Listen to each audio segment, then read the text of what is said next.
Fondée le 20 janvier 1961, l'armée est la colonne vertébrale de la souveraineté nationale. Mais, notre outil de défense a été mis en mal par des mauvaises politiques par rapport à sa gestion depuis l'avènement de la démocratie en mars 1991. Au moment même où elle devait faire face à de nouvelles menaces comme l'extrémisme violent, elle s'est retrouvée dépourvue des moyens de riposte face à des redoutables adversaires qui ne lésinent pas sur les moyens et ne s'embarrassent pas de morale, sociale et religieuse, pour parvenir à leurs fins. Aujourd'hui, les autorités de la transition sont déterminées à refonder le Mali. Et en la matière, la reconstruction de l'armée nationale est une priorité absolue car sans paix et sécurité, il est utopique de vouloir bâtir des institutions fortes. Dans un entretien accordé à la presse à l'occasion du 61e anniversaire de notre accession à l'indépendance, 22 septembre 2021, le ministre de la Défense et des Anciens Combattants,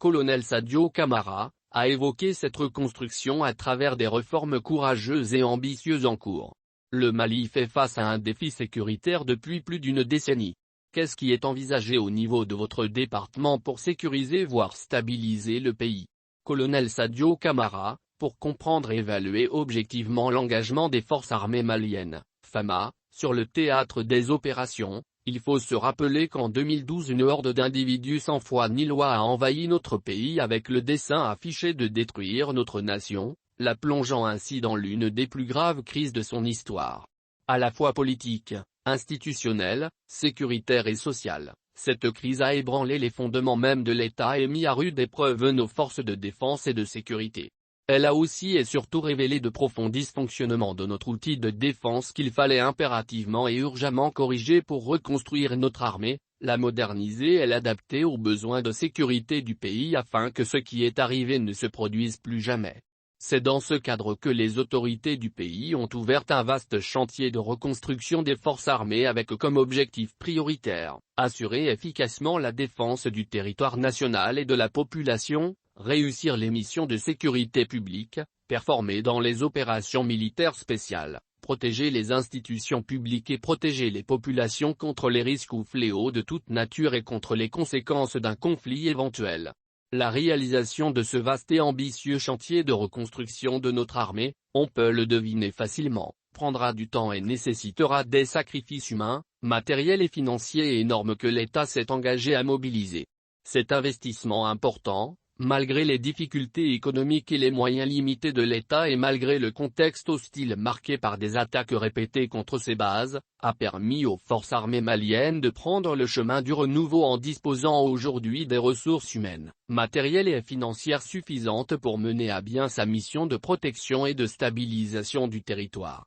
Décidé à poursuivre cet investissement vital pour le pays, le département chargé de la défense a fini d'élaborer une deuxième génération de la loi d'orientation et de programmation militaire, LORM, qui permettra de consolider les acquis et de renforcer toutes les capacités opérationnelles de l'armée avec un effectif plus important, avec plus d'acquisition d'équipements, plus de formation et d'aguerrissement des hommes, entre autres. Pour revenir à la question de savoir ce qu'envisage le département, il faut noter que le rétablissement de la sécurité sur toute l'étendue du territoire est une priorité absolue comme l'atteste l'axe N-1 de la feuille de route de la transition et du programme d'action du gouvernement, PAG. Je peux ainsi vous assurer que les forces armées maliennes ont une conscience très élevée de cette mission que la nation attend d'elles pour la réussite de la transition. Si, toutes les années de crise 2012-2020 ont été pour les FAMA des années opérationnelles particulièrement denses et continues dans la lutte pour le retour de la paix et de la stabilité dans le pays,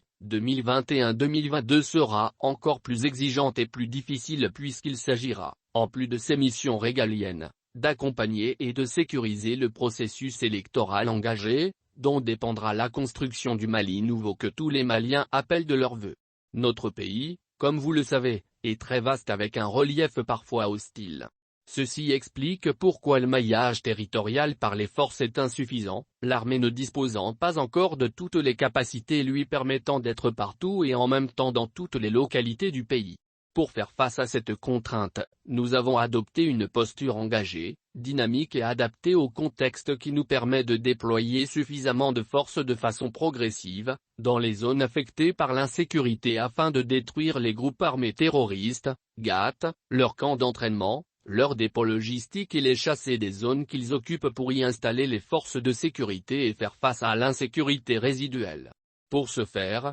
nous avons de façon quotidienne, maintenu un niveau d'engagement élevé sur le théâtre des opérations, en planifiant et en exécutant avec succès plusieurs opérations. Je comprends les multiples interrogations des populations face à la récurrence des attaques terroristes, malgré l'importance des troupes engagées sur le terrain et les immenses ressources matérielles et financières engagées. Mais, elles doivent comprendre que nous sommes dans une guerre asymétrique, une guerre qui ne répond à aucune norme et ne respecte aucune règle d'une guerre classique, dans laquelle l'ennemi ne recule devant rien y compris les violations des droits, la violence contre les civils et la manipulation pour assouvir leurs desseins criminels. Nous sommes préparés à cela et nous sommes résolument engagés à y mettre fin. Des efforts sont consentis pour équiper convenablement l'armée, mais est-ce que vos hommes sont mentalement et moralement prêts à assumer leur mission? Colonel Sadio Camara, la force et l'engagement d'une armée se jouent aussi et surtout au niveau mental des hommes.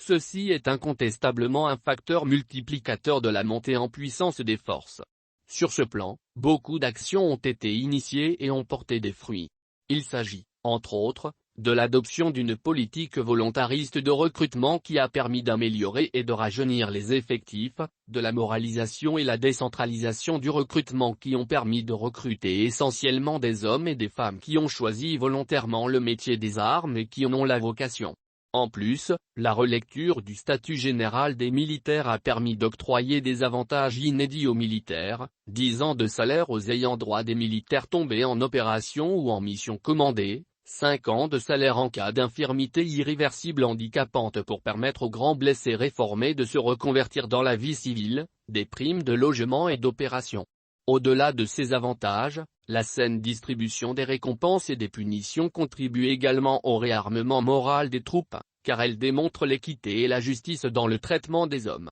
Tout ceci fait qu'aujourd'hui les soldats sont plus sereins quant au devenir de leur famille en cas de décès et sont plus motivés et plus engagés, notamment par la reconnaissance de la nation pour les sacrifices qu'ils consentent, parfois au prix de leur vie, au service du pays. Au-delà des pertes en vie humaine, l'armée est en train de reprendre confiance et de redevenir professionnelle. Quelles sont de nos jours les contraintes majeures qui empêchent notre outil de défense d'entrer en possession de ses pleines capacités? Colonel Sadio Camara, je parlerai plutôt des acquis de la montée en puissance de notre armée et non de ce qui l'empêche d'entrer en possession de ses pleines capacités comme vous dites. Vous savez qu'aucune armée, face à ses besoins, ne peut tout avoir et en même temps. Une armée se construit et s'adapte constamment aux besoins de sécurité du pays, à son environnement géopolitique et sécuritaire et à l'évolution des techniques et des sciences. Notre pays est, depuis les douloureux événements de 2012, fortement engagé à bâtir une armée nationale forte et républicaine, respectueuse des droits de l'homme,